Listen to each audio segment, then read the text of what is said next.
Cuando nosotros hablamos de una hemorragia uterina normal, es porque hay un aumento tanto en la cantidad como en presencia de sangre. En este caso tenemos dos grupos para poner a esta.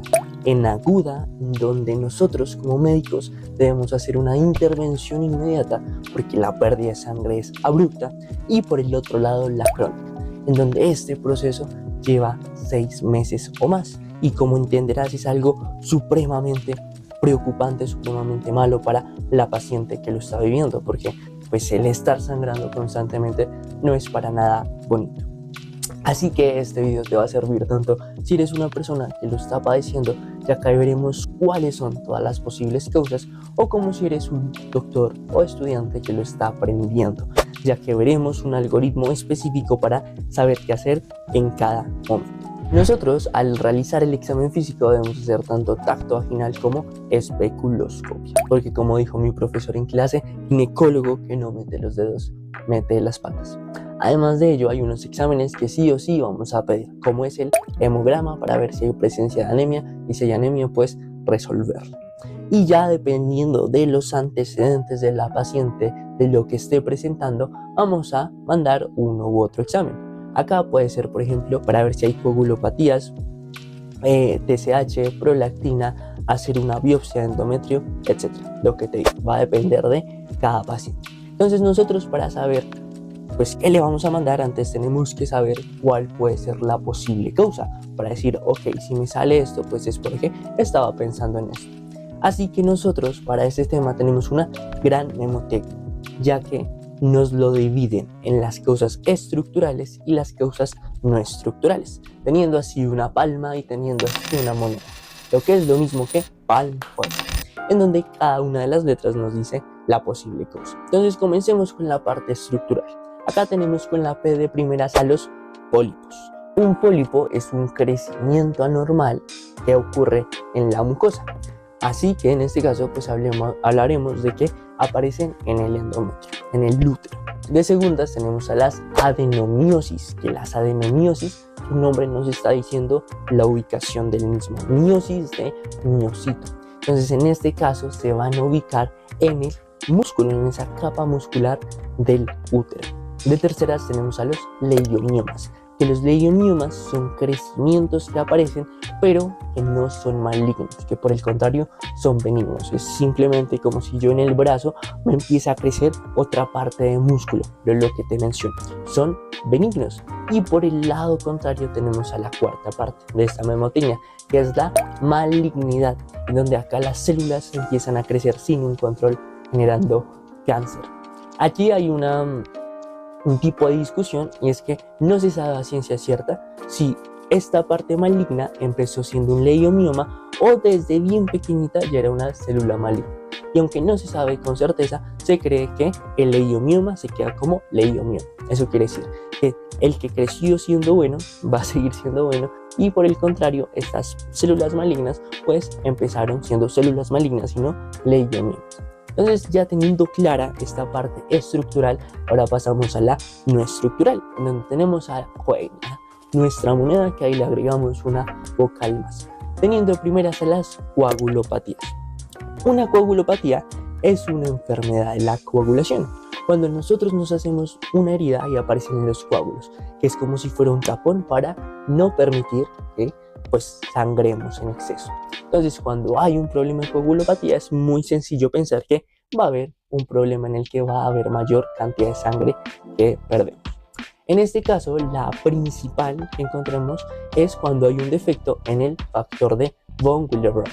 Pero bueno, tenemos a la segunda, que son problemas ovulatorios.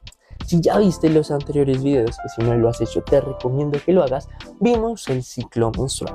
Y el ciclo menstrual pues está dado por un ovario que dicta ese ciclo. Y antes era un folículo, pero le ganó a todos los demás y él fue el que se maduró.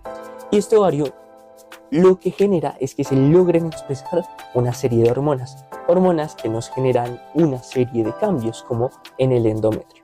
Así que si no hay un ovario mensualmente, pues no va a haber un ciclo regular.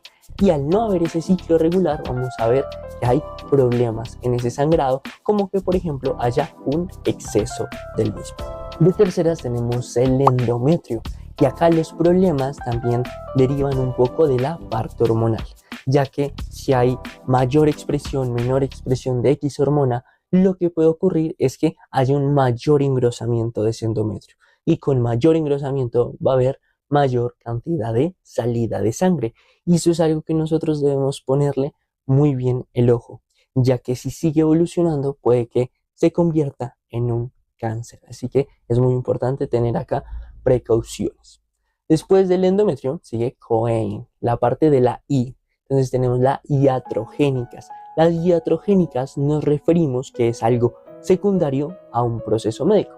Entonces acá entra, por ejemplo, cuando ponemos un dispositivo como el DIU, cuando hay la parte farmacológica o por una intervención de cirugía.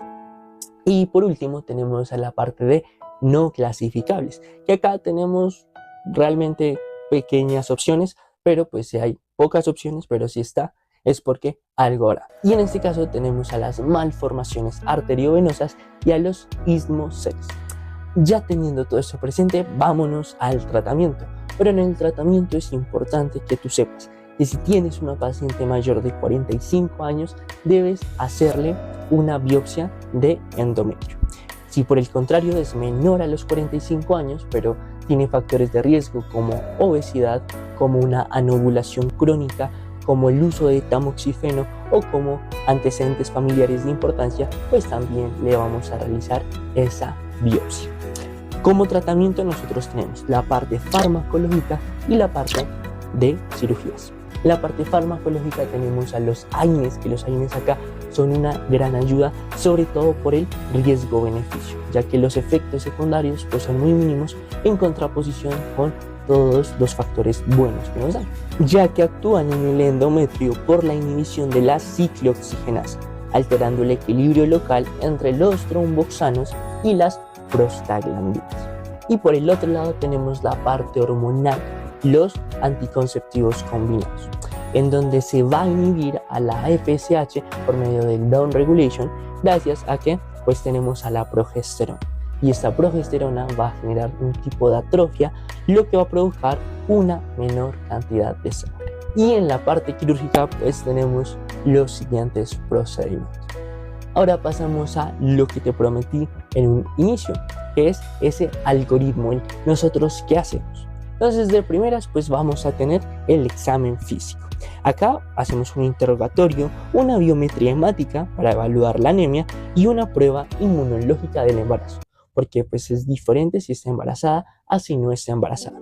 Para seguir con ese algoritmo vamos a decir que no está embarazada. Así que realizamos una búsqueda estructural e histológica, en donde vamos a buscar alteraciones anatómicas como los miomas, los adenomiomas o los pólipos endometriales. Si nosotros lo sospechamos, realizamos un ultrasonido pélvico para esa evaluación. Si por el contrario no lo sospechamos, pues buscamos otras causas de las que ya vimos. Así que al realizar el ultrasonido, vemos que hay un engrosamiento endometrial mayor de 12 milímetros. En este caso se indica histeroscopia y biopsia del endometrio. Si por el contrario hay otras alteraciones como miomas o pólipos, pues los diagnosticamos y lo tratamos como una hemorragia uterina anormal estructural. Y por el contrario, si no hay ninguna alteración estructural, pues entonces comenzamos a pensar en cuáles son esas causas no estructurales de esa moneda. Pensamos en una coagulopatía, pues solicitamos pruebas de coagulación. Sospechamos una endocrinopatía, pues si el paciente presenta síntomas de enfermedad tiroidea, solicitamos un perfil tiroideo. Si hay por el contrario signos de obesidad como el hirsutismo o la virilización, pues investigamos una enfermedad androgénica con pruebas de testosterona, de sulfato de dehidroepiandrosterona y de 17-hidroxiprogesterona. Si los resultados sugieren un trastorno hormonal, lo enviamos a endocrinología o a ginecoendocrinología. Entonces ya nosotros tenemos ahí nuestro algoritmo.